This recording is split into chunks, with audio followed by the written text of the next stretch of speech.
தோட்டத்தினுடைய உரிமையாளர் உயர் திரு மிஸ்டர் குணசேகரன் ஐயா சென்னையில் இருக்காரு. இன்னைக்கு அவர் வர முடியல. அவர் நம்மகிட்ட என்ன கேள்வி கேட்கிட்டு இருக்காருன்னு சொன்னா, ஐயா வணக்கம், நான் குணசேகரன், திருச்சி மாவட்டம் முசிறி வட்டம் திருத்தியமலை கிராமம் கோவில்காடு. எனக்கு இங்கு தோட்டம் உள்ளது. நான் இங்கு தென்னை வைத்துள்ளேன். ஆனால் அந்த அளவுக்கு காய்ப்பு வரவில்லை. ஆதலால் ஐயா ஒரு முறை நேரில் வந்து சோதனை செய்தால் நன்றாக இருக்கும் என்று ஐயாவுடைய கருத்தை பதிவு செய்திருக்கு. தோட்டத்தை பார்த்து தென்னை மரம் யார் காய்க்கல, இது என்ன செய்தா காய்க்கும், இந்த ரகம் சரியா, இதை எப்படி பராமரிக்கிறது சொல்லிட்டு பாக்குறதுக்காக நம்ம தோட்டத்துக்கு வந்திருக்கோம்.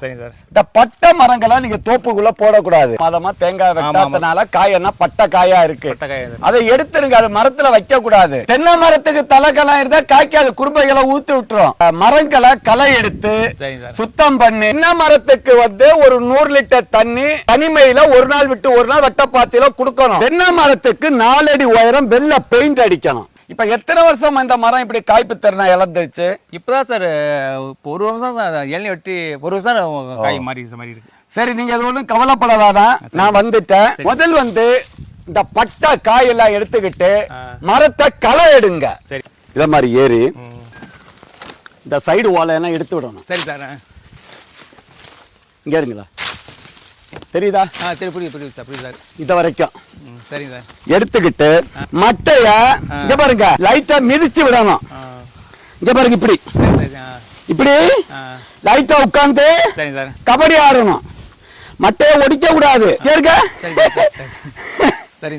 இப்படி பண்ணதும் இதுல கொஞ்சம் கேப் வந்துடும், பாலை வாங்கி வந்துடும். மட்டை இடுக்குகள்ல 1 கிலோ சாம்பல், 1 கிலோ சல்பர் உப்பு, 20 கிராம் பெருங்காயம், இத குருத்து முதல் இதுவரைக்கும் உள்ள மட்டை இடுக்கு எல்லாம் போடணும். இத போட்டதும் பாலைய வெளியேற்றிடும். ஒடிக்க கூடாது மட்டைய.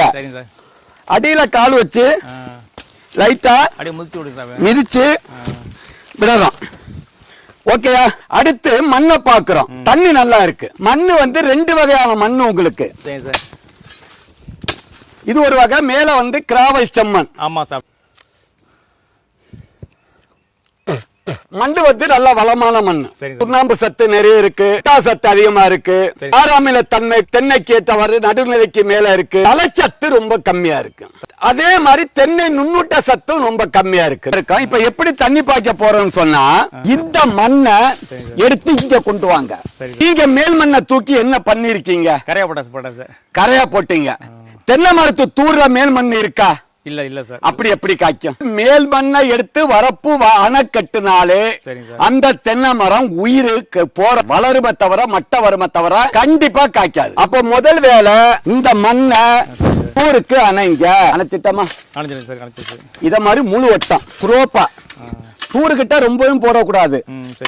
இப்படி இறங்கு வரிசையில இந்த மண்ணை எடுத்து வரப்பு கட்டுங்க. சரி சார்.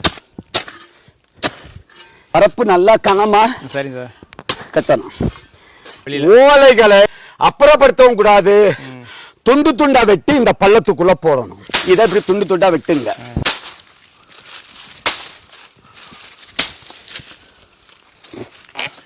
இந்த ஓலைகளை எடுத்து இந்த வட்ட பாத்தி எடுத்துட்டோமா, இதுக்குள்ள போடுங்க. ஒரு வருஷத்துக்கு 15 மட்டைகள் விழும். விழுகிறத எல்லாத்தையும் வெட்டி இத மாதிரி போட்டுட்டீங்கன்னு சொன்னா இதுக்குள்ள மண்புழுக்கள் உயிர் வாழும். கீழே களைகள் பச்சை பச்சையா வளர்ந்தாதான் தென்னை மரம் மேல பச்சையா இருக்கும். இந்த ரகம் குட்டை நெட்ட குட்டு ரகம் 300 காய்கள் காய்க்கும். 9,000 ரூபாய்க்கு ஒரு வருஷத்துக்கு வருமானம் கொடுக்க வேண்டிய ரகம் தான் இந்த ரகம். நீங்க தோட்டத்துக்குள்ள தோர, அகத்தி, தட்டப்பயிறு, உளுந்து, சோளம் இத மாதிரி விதைகளை விதைக்கணும்.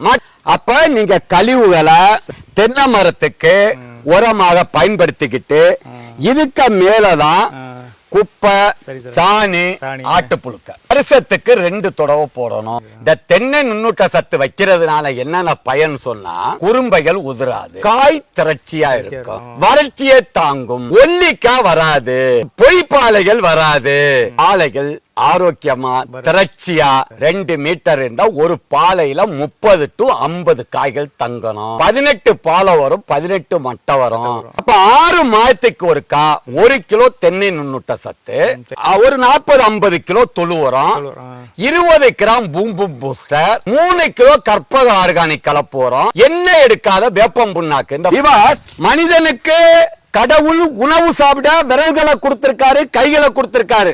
தென்னை மரத்துக்கு மரத்தை தாங்கி பிடிப்பதற்கும் உணவை தண்ணியை எடுத்து கொடுப்பதற்கும் காத்தடிச்சா மரம் சாயாம இருப்பதற்கும் 5000 to 10,000 பேரை படைச்சிருக்காரு. நீங்க எல்லாத்தையும் அறுத்து போட்டுட்டீங்க. பாருங்க பீபாஸ், இதுக்குள்ளேயே இவ்வளவு வேர்கள். இங்க பாருங்க, இந்த வேர்களை நீங்க அறுத்தா தென்னை மரம் எப்படி காய்க்கும்? அடுத்து இன்னும் 1 வருஷம் 2 வருஷத்துல ஒரு மரத்தை 300 காய்கள் காய்க்க வைக்கலாம். தன்னம்பிக்கை வந்துருச்சா? கண்டிப்பா சாருக்கும் நன்றியை கூறி நம்ம விடை பெறுகிறோம். நன்றி.